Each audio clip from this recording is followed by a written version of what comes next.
Science time. Today we're talking about gravity and friction, so please title it that. In fact, I think I sometimes call this universal gravitation. When we had, the objective was describe forces of the universe, was it not? Compare the forces of the universe, yeah. And so we're talking, let's call this one friction and universal gravitation. I should change it. Yeah, you're right. I think I did change it. I should change it up here too. What is it, Streety? Would you read it to me? It's on your left. Okay, yeah. Analyze the effects of gravity and friction. Do you, in your 8th grade estimation, would you guess that these forces are universal as well? Yeah. Yeah. What was it? Analyze the effects of gravitation and friction? Analyze the effects of gravity and friction. And in my estimation now, I think this objective was met when you did your lab. You analyzed the effects of either, God bless you, friction or gravity. Who did their lab on friction? Was it everyone? Everyone did friction. Yeah, and there is a relationship between both. Do you remember the example, God bless you, that I gave you in the discussion last time? Was that I was holding up this marker and kind of the two counterbalancing forces. Let's just draw it again. The two counterbalancing forces were the force of gravity acting down and the force of friction acting up. And even though I was squeezing it this way, really the force of friction was actually acting up because I had a push force on both sides. What if I had pushed harder with my index finger than my thumb? Would they be balanced forces? No, it would go like that. Whoop, look at that. See, and then unbalanced forces cause an object to do what? You remember? Be more or less specific. Change its motion. Unbalanced forces, let's just remind ourselves of that. Unbalanced forces. No. Unbalanced forces, yeah, unbalanced forces cause a change in motion. So, I can cause a change in motion here by either pushing harder with my index finger or my thumb, which would cause it to move in one direction or the other. And I could cause a change in motion by removing the friction force entirely. Let me put the lid on it first. If I remove the friction force entirely, what's going to happen? Yeah, these forces, swoop, and now we're only left with the force of gravity, which will cause a change in motion downward because gravity is acting downward. And that's the other thing, is that objects accelerate. I got you, Kristen. I'll answer you in a second. Objects accelerate. You got me all flustered, Tristan. Objects accelerate, which is another word for change in motion. These two things they're not isometric. They're not the exact same thing. You can see they're spelled different, but they mean the same thing. They're equivalent. Objects accelerate when, in the same direction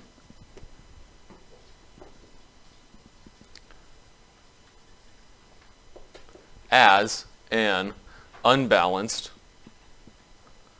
force. So which direction, if in the example of my marker when I drop it, which direction is the unbalanced force working and what is that unbalanced force called? Let me ask one question at a time. What is the unbalanced force called when I drop it? What is providing that unbalanced force? Gravity. Yeah, that's what it's called. And in what direction does it work? Down. In fact, that's how we define down.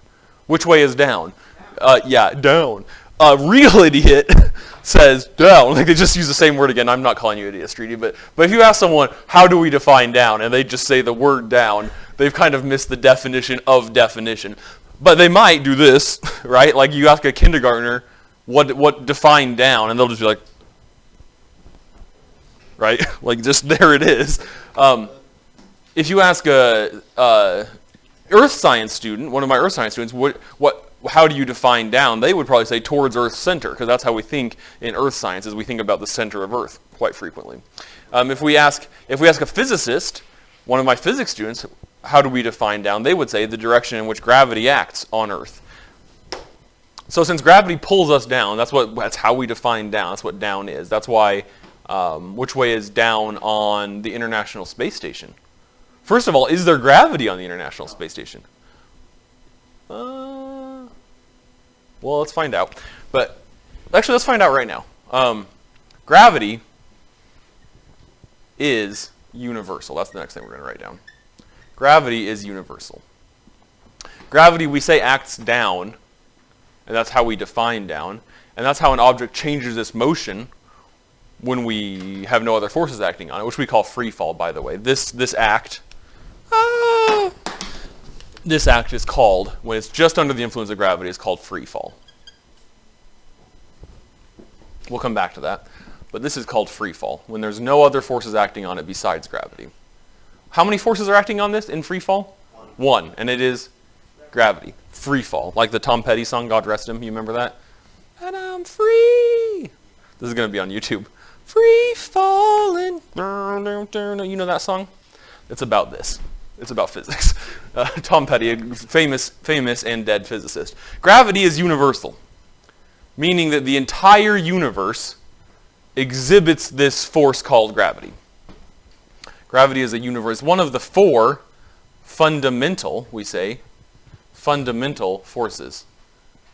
One of them is the Force, like from Star Wars. Remember, we was just watching Star Wars. No copyright infringement. Other movie series are available.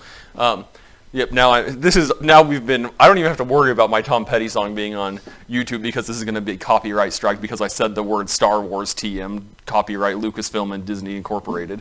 The four fundamental forces of the universe are. Let's list them. Ready? We're going to list them in order from strongest to weakest. Strongest to weakest. The strongest fundamental force of the universe is called, it's called the strong force. Wow. Nice. We sometimes, if we're being specific or pedantic, we call it the strong nuclear force. Do you guys know about atoms at all? Yes. We learned some of it with Mr. O. Okay, you learned some about atoms with Mr. O. So the thing that holds, you know about protons and neutrons. Yep. The thing that holds protons and neutrons together, the force that holds those together, is the strong nuclear force. The second strongest force in the universe is electromagnetism. Do you guys know about atoms? Yeah. The force that holds the electrons, I do this, they don't really orbit. I'm sure Mr. O told you that. They don't really orbit like the planets orbit the sun around the nucleus. But the thing that holds the electrons around the nucleus is called electromagnetism. Is that all electromagnetism does? No. That, in some way, the magic of this light is electromagnetism. The way a magnet holds on to... I have one right here. This is Dromaeosaurus, a dinosaur from the Cretaceous. Well, this is not. This is a magnet representing Dromaeosaurus. But this, when I go like this, boop, look at that. We're going to do a whole unit on magnets. Nice. These are good magnets. All those things should have stuck to the board. Okay, this one does. This is actually a good magnet, my avocado magnet. Gosh dang it. Hey, is this motion changing, BT dub? Is this motion changing as I drop it? Yes. Come on. There, if I drop it near enough to the whiteboard, there's another force acting on it, which is magnetism, which is part of electromagnetism. So this force has all kinds of... In fact, one of the reasons we call this a fundamental force is that it's what holds everything in the universe together. Like, you don't see it, but this podium, this human body, this pin, this floor, everything that has any kind of material cohesion, like anything that's made of something, is held together by the electromagnetic force. All those atoms are held together by the electromagnetic force. The next one we call the weak nuclear force. This one has the word weak right in the name. What does that tell us about gravity? It's really bad. Gravity is super weak. Super, super weak. Like that episode where SpongeBob has to weightlift those little teddy bears or whatever. Gravity is worse than that. Gravity is the weakest by orders of magnitude, by like 10,000, don't quote me on that, but by like 10,000 times, gravity is weaker than all these other forces. But, as is often the case, SpongeBob, things that are weak in one department are actually very good in another, which is that if we orient them in the other direction, this is the longest range force. What do I mean by range in this context, do you think? Yeah, how far it works from. That from which how far it work, if we're trying not to end it in a sense in a preposition. But because gravity is so weak, or at least incidentally, even though gravity is so weak, it acts over the largest ranges. which is really important because do you think the Earth is electromagnetically attracted to the sun? No. Maybe technically, but it would be so weak as to be not only immeasurable, but completely irrelevant. But the Earth is affected by the sun's gravity, is it not? What a chaotic state of affairs the universe would be in if that were not true. So when I say gravity is universal, I mean that every object, where? In the universe, every object with mass. What objects have mass, by the way? Everything. So basically, this is just repeating. Every object with mass attracts. Oh, you guys are going to love this joke that I always make. Attracts every other object in the where? Universe. In the entire universe, everything that has mass attracts every other thing that has mass. You're a little boy, and you technically influence the paths of the planets, of Neptune and its orbits, right? This is the only glimmer of scientific hope for things like horoscopes, is that technically the position of the stars does influence gravitationally things on Earth. Only the caveat is that it's so immeasurable, it's so immeasurably weak that it has really no effect on it. It's not even strong enough to pull the little chemicals in your brain to make you a different person, whether you're an Aquarius or a Gemini or whatever. So that is trash. Or is it? Or is it? It is. Or is it? I don't know. Anyway, but it is true that everything in the universe gravitationally attracts every other thing. Now, even though this is true, is it useful? Like, is it measurable? Is this measurable? Yeah, we can definitely tell that the force of gravity is pulling down on that pin marker. But you know what else is true? Does this marker attract this marker gravitationally? Technically, yeah, it does. Is it like a magnet where if I get it close enough I can gravitationally hook them together? No, they're much too weak for that. In fact, the force of gravity itself is much too weak for that, and their masses are much too small. Does it technically affect this? Yeah, technically, immeasurably small again. But what that also tells us is that we know, this is a very, very scaled down version of the world, we know that planet Earth attracts this marker down. Is it also true that the marker attracts planet Earth up? Yeah, it is. We know that's true. In fact, it is the exact same force. So if this force has a strength of 1 Newton, which is probably about true, if the force of gravity acting on the pin is 1 Newton, the force of the pin on Earth, the force of the marker on Earth is also 1 Newton. That is true. These two things are called a interaction, a force interaction, which reminds us of Newton's third law. What was Newton's third law? Do you remember that from probably Mrs. Meininger? Did you have Mrs. Meininger teach you? Oh no, Mrs. Moreva taught you science in 6th grade. Do you remember Newton's third law? For every action, there is there is an equal and opposite reaction. We call that an interaction. That's Newton's third law. So how come if this marker is being pulled down to planet Earth with a force of 1 Newton, and the marker is pulling planet Earth up with a force of 1 Newton, how come the Earth doesn't move? It's too big. It's too dadgum big. Because basically like this, we know the forces are the same. So the force of the marker on Earth and the force of the Earth on marker are the exact same. I'm going to draw those the same size. What's true of the mass of the marker, though? Little baby mass. What's true of the mass of the Earth? Big daddy mass. There we go. And we know that F force equals mass times acceleration. I shouldn't have drawn that big. Force equals mass times acceleration. This BT dub is Newton's second law. This and this are Newton's second law, that the force acts in the same direction as acceleration and also depends on the mass. That's Newton's second law. And this is Newton's third law, that for every action there's an equal and opposite reaction. But since the marker has a tiny baby mass, how much must it accelerate? Just by looking at the math of the equation. Must its acceleration be very small or very big to accommodate for that? It must be very big. So the marker has a great big acceleration, and planet Earth has only very tiny immeasurable acceleration, right? The same force is acting on them, which we call weight. The force of gravity on an object is weight. But the marker moves a lot more because it has a lot smaller mass. Think of it kind of like when a semi-truck hits a bug on the highway. The same force acts on both. How come the semi-truck doesn't stop in its tracks?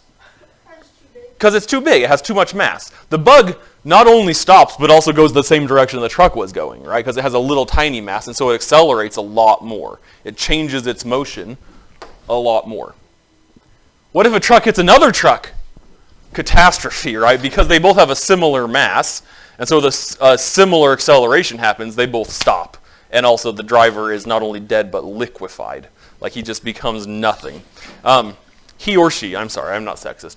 Truck drivers can be women also. So the force of gravity acts on every single thing in the universe, and that means that even if the girls aren't attracted to you in any kind of romantic sense, they are attracted to you gravitationally. So that's what you can do for your next pickup line, Cameron. I know this is you. For your next pickup line, you can say, hey girl, I already know you're attracted to me. Let me get your digits, or whatever. I don't know what the next part of that is. Let me get your number. Let me get your, what do you guys call it when you get someone snapped? You just say, let me get your snap. I'm sure you have experience with this. I know you do. So you say, hey girl, I already know you're attracted to me because literally everything in the universe is attracted to me. Let me get your snap. And she says, okay. Yeah, I've used that a bunch of times. That's really good. Good. It is kind of a hard thing to think about, that it's true that this is gravitationally attracted not only to planet Earth, but everything else in the universe. But it is the truth. It is an observable fact. Now, what does the force of gravity depend on? Like how strong is this depends on what? Okay, well, the mass. So let's write it over here. F sub g equals, we know it must depend on the mass of the first object. The strength of gravity. What's another name for the force of gravity? I already told you. Starts with a W. Say it. Oh. What's the another name for the force of gravity? You should know it from your explorations too. Weight. Yeah. You just said. I was gonna say that, but Weight. Let me try to find a heavier thing that I could also safely drop. This guy. Oh man, this is gonna either ruin the floor or my mug. So I got two things, one with a higher mass, right, and one with a lower mass. They have different weights also, don't they? Do they both have the same weight? No, because this one has a lower mass and therefore also in the force field of planet Earth, which we'll learn more about force fields in a couple of lessons. But in the force field of planet Earth, this one has a smaller weight. Which one attracts the Earth more strongly? This one attracts the Earth more strongly. You can tell because it's immeasurably small how strong this attraction to the Earth is. But if we make it bigger and bigger and bigger, you think about something like the moon does have an observable force attraction to planet Earth. Right? Tristan, what's up? What's bigger, the moon or the Earth? Great question. What is bigger, the moon or the Earth? Now I feel bad that I said your name when I asked you to ask your question. The sun is the right answer. Yep, a duck. Okay, so it depends. The force of gravity, the weight of these objects depends on their own mass. But what else does it depend on? What else does it depend on? It depends on the mass of this object. Let's talk about this one. The force of gravity between this object and planet Earth, which we call this object's weight, depends on the mass of this object. True. What else does it depend on? The mass of the Earth. Because if it went to the moon, this would have a whole different weight, wouldn't it? The gravity would affect this differently on the moon. And it depends on what? Can this be, if we teleported this to the Triangulum galaxy, would it still have the same weight? Would it still have the same force of attraction to the Earth? No, because it's way too far away. The Earth wouldn't attract it anymore. So we know it also depends on the distance between them squared. So, and it also depends on what we call the universal gravitational constant, which is, by the way, 6.67 times 10 to the negative 11th. Yeah, he knew that. And then the unit is meters squared newtons per kilogram squared, which is a garbage throwaway unit just to make the other units work out. But we know that gravity depends on the force of gravity. The weight of an object in the force field of some other celestial, usually, body depends on the masses of these two objects and the distance between them. The further away it gets, the less gravity attracts it. To a point of almost zero when it's a long ways away. But check this out. let me keep my drawing of the Earth here. Let me erase my little equation, and this over here I'm going to draw for you. So this is, yes, Tristan. Whoa, hey little fly. That's sick. A fly, just for the record, YouTube viewers, a fly just turned on the Promethean board. Crazy. Anyway, I'm about to drop this, but give me a second first. If we look at, if this is a 2-scale drawing of planet Earth, the International Space Station orbits about here. Here it is. This is a little International Space Station. So is gravity affecting it? Yeah, we technically know that the International Space Station, as all the ladies, are attracted to Tristan. But it's also not, it's more than just technically attracted to Earth. In fact, the strength of gravity here is about 95% as strong as on Earth. So why do these guys feel weightless? The gravity is about 95% as strong. Why do they feel weightless? No. They're not just floating here. What are they actually doing? What do we call this verb? What are they doing? They're orbiting. Actually, what they're doing, orbiting is just a fancy word for they're falling. They're falling, but they're moving so fast in this direction that they miss planet Earth. And that's not just a turn of speech for its shock value. That is the actual literal truth about orbit. It's falling, but it's moving far enough horizontally each second that the Earth falls away from it. So it's falling down, but in the same time it takes to fall this direction, it's moved this far this direction, and so now it's only here. That's what orbit is. And they feel weightless. They don't feel weightless because there's no gravity. Gravity's 95% as strong there. They feel weightless because they're always falling. It's the same feeling as when you're on the country roads driving with a reckless driver, maybe your dad, maybe your friends, I don't know who's in your life. But when you go over a hill and you feel yourself go, whoa, or when you're on the swing and you get to the top and you go, whoa, you're momentarily weightless for the exact same reason. You're falling. These guys are just always falling. They live their lives for however long, 6 months, a year, I don't know how long they stay on there, but they live their lives in a state of constantly falling. It's not, get this right, it's not weightless because it's far enough from Earth that it has no weight. It's weightless because they're always falling. Now check this out. Yes, Tristan? So, people that are in space and whatever, how do they get back to Earth? Yeah, great. That's an excellent question, Tristan, because if they're already falling, they can't just fall to get back to Earth. What must they do? What's the thing actually keeping them in orbit, I just said? No, it's it does have to do with gravity. You're not wrong. It's how fast they move in this direction. So what they have to do to get back down is they get into another little rocket that's hooked to the space station, and they burn their jets this direction. They slow down effectively. They have to because space has no friction. They can't just put on the brakes. They effectively have to fire their rockets the opposite direction to make themselves slow down, and then they fall not necessarily straight, but in an arc down towards Earth. The atmosphere further slows them down, and they put up their parachutes, and ta-da! Now check this out. Check this out. I'm gonna try to do this far enough back that you can see it on camera when you rewatch this video. But check this out. Which one has more mass, buddy? We know this one has more mass. We could mass it out, but we already know this one has more mass. So which one should fall faster? You say the cup. Everyone says the cup when they're in 8th grade, but everyone is wrong. The pin should fall faster. No one usually says that. But let's see what actually happens. I got pin and cup. Which one fell first?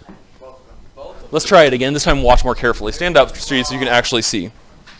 Okay. Now look, nothing into my hands. That's not true, but that's just a colloquialism for look. I'm not like starting this one out earlier. I'm going to drop them at the exact same time. Watch which one lands first. You're all wrong. I can't believe you can't see this. You'll have to rewatch the video and put it on slow-mo. Which one landed first? Both of them at the same time. At the exact same time.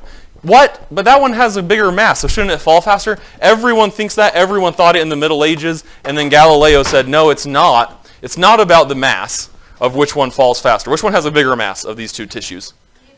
Maybe this one, because I kind of tore it a little bit, has a little bit less mass. But they should be roughly the same, right? These have the same mass. Right, they should fall at approximately the same rate. They did. Now check this out. Which one has a higher mass? No, come on. Which one has a higher mass? You guys are not that dumb. They're the same mass, right? They're the same mass. Which one's going to fall first? You already know what it is. They have the same mass, but this one's going to fall first now. By quite a lot. So is it the mass that makes something fall faster? Obviously not, because we had two objects of different masses. Where did my marker go? Two objects of different masses that fell at the same rate. And then we had two objects of the same mass that fell at different rates. So what is it, the mass that makes something fall faster or not? No. What it is this, and this is going to segue us into our next unit. We have, let me draw my marker again. Yes, exactly right. We have the force of gravity acting on it, but we also have, in this case, a little bit of friction, specifically fluid friction, specifically air resistance, that when we have a tissue paper, it meets a lot more air, and so now the force of gravity is balanced. Look, the force of gravity is smaller because this weighs less than the marker, but the force of friction is higher because it has a greater surface presented to the wind. It's not mass that makes something fall faster or not. It is friction. It's how much friction it has. Friction. Let's erase all this about gravity. Do you have questions about gravity while I'm erasing? Tristan? No? No more questions about gravity? Friction. I'll keep these ones about friction up here. We already talked a little bit about friction in these two contexts, but we also talked about in the space station. Well, how would friction slow down a rocket ship coming in from outer space? How would that work? What would be there to give it friction? Lots of wind resistance, basically. Yeah, friction. So there are different kinds of friction. There are different kinds of friction. We have the one we're probably most used to is what we call kinetic friction, where objects that are moving are slowed down, are resisted in their motion by friction. This, like I'm making my hands move, and what does it make them feel like? Warm, because friction changes kinetic energy, movement, into heat energy, thermal energy. It's also why Newton's first law, this is the one we didn't talk about yet, but Newton's first law says that when an object is at rest, it stays at rest, or when an object is in motion, it stays in motion, unless acted upon by an outside force. So theoretically, Newton, if I roll this across the floor, it should move forever, right? Newton says it's going to roll forever, unless acted upon by an outside force. See ya. Okay, wait, no, well, come on. I didn't want that to happen. Give it back. Okay, there, it will slow down this time. There. So why didn't it keep going, Newton? Newton says it's going to go on forever, unless acted upon by an outside force. So friction slows this down. Friction, let's write this down, please, buddy. You guys know to write down everything I have up here, right? Yeah. Friction opposes motion in kind of two different ways. Kinetic friction is when something is moving,